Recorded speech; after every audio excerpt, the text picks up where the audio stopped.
Eine neue Folge, fragt doch mal den Lux. Und ja, wir sind immer noch im Winter, weil es ist ja auch draußen immer noch Winter. Also zumindest laut Kalender, wenn das bei euch jetzt nicht mehr so ist, dann genießt jetzt einfach mal kurz den Schnee und die Landschaft. Und dann schwenke ich mal hier ganz weit rum und komme wieder und sage, los geht's nach dem Intro.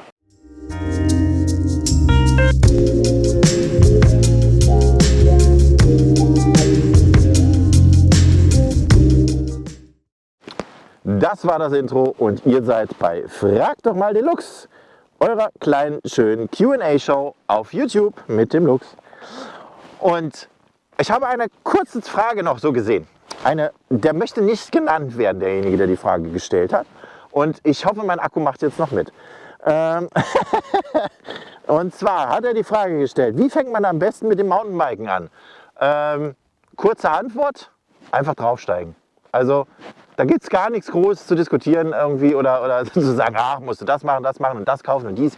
Nein, hab ein Mountainbike, kauf dir, wenn du noch keins hast, vielleicht eins, was nicht ganz so schlecht ist, so für 400-500 Euro. Schau dich da ruhig auf dem Gebrauchtmarkt um. Ja, kauf dir ein Bike, wenn du eins hast, setz dich drauf, fahr los.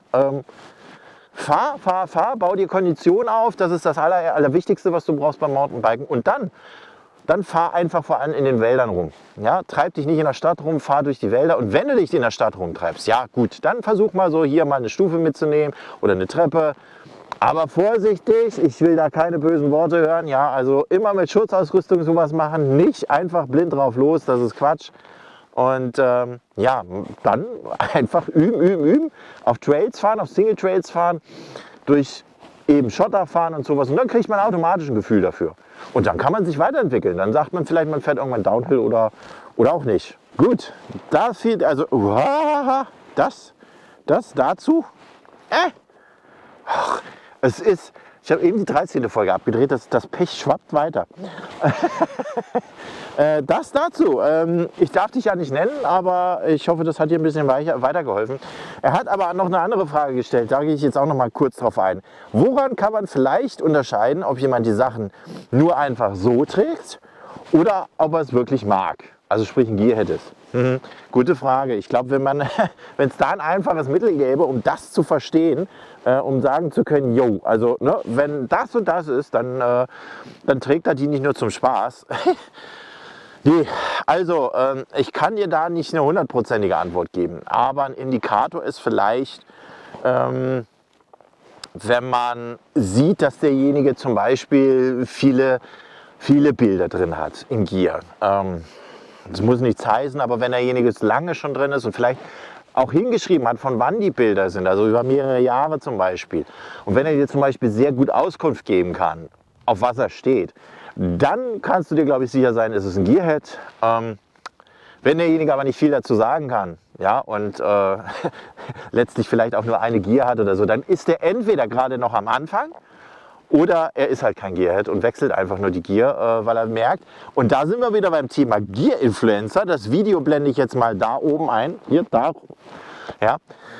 Es gibt solche Leute, die haben dann einfach nur die Gear, die gerade angesagt ist und verkaufen die dann wieder und nehmen dann die nächste, damit sie halt einmal coole Gear haben und halt Leute ansprechen können. Das erkennt man aber relativ leicht, finde ich. Ansonsten einfach drauf los. Schreiben, das ist die beste Möglichkeit. Oder skypen, telefonieren, whatever. Und dann findet ihr das ganz leicht raus. Ja, das soll es auch schon gewesen sein. Mehr will ich dazu gar nicht sagen, weil mehr gibt es da eigentlich auch nicht zu sagen. Und ich hoffe, die Antworten haben dir gefallen. Warum sage ich das eigentlich immer? Also mit den Fragen, dass ich das immer vertausche irgendwie. Egal. Wie gesagt, ich hoffe, es hat dir weitergeholfen. Es hilft vielleicht dem einen oder anderen auch weiter. Wenn euch das gefallen hat, dann natürlich wie immer einen Daumen nach oben dalassen, ein Abo dalassen natürlich und ich liebe euch alle und jetzt dranbleiben, weil jetzt blende ich für euch nochmal 2 Videos ein, die euch definitiv gefallen werden. Also bleibt dran, bleibt trocken, bleibt froh, bleibt gesund, bleibt glücklich. Euer Lux.